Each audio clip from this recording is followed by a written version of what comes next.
حضرت محمد کاویس رحمۃ اللہ تعالی علیہ، یہ وہ بزرگ ہیں جو غوث پاک کے پہلے کے بزرگ ہیں، اور اس وقت غوث پاک رضی اللہ تعالی عنہ دارالعلوم نظامیہ میں پڑھ رہے تھے،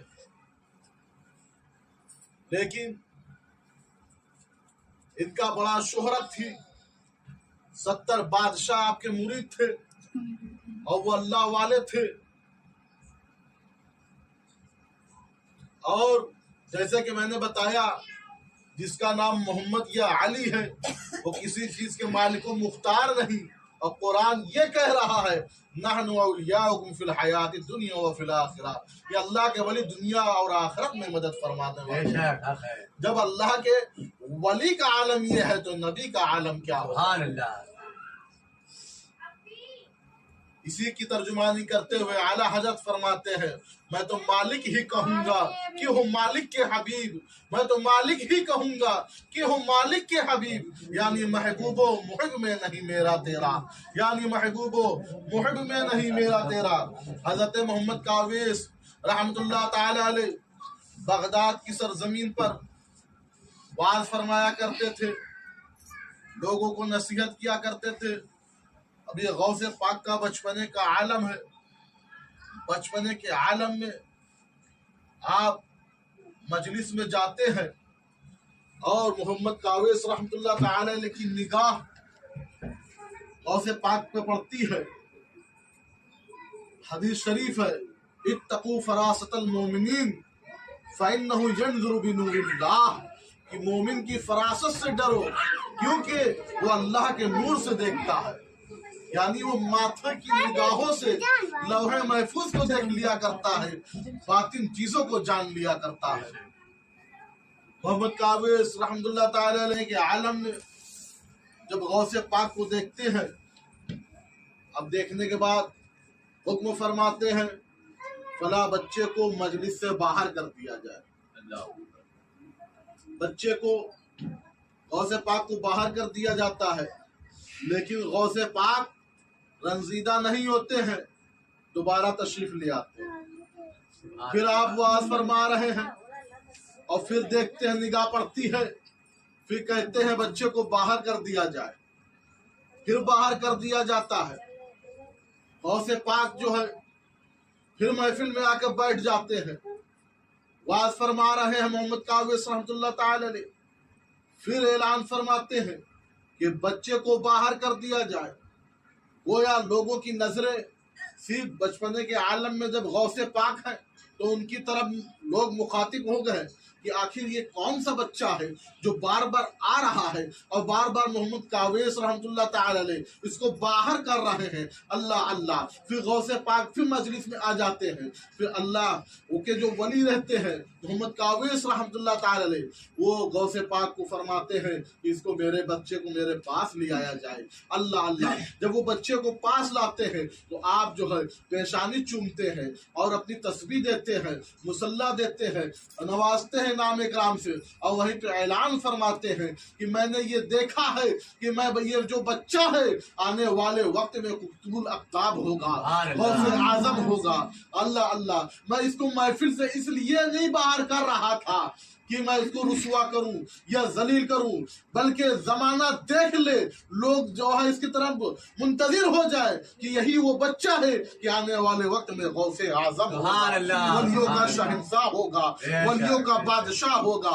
اللہ اللہ، جو اللہ کے جو ولی ہوتے ہیں ولی کو پہچان لیا کرتے ہیں۔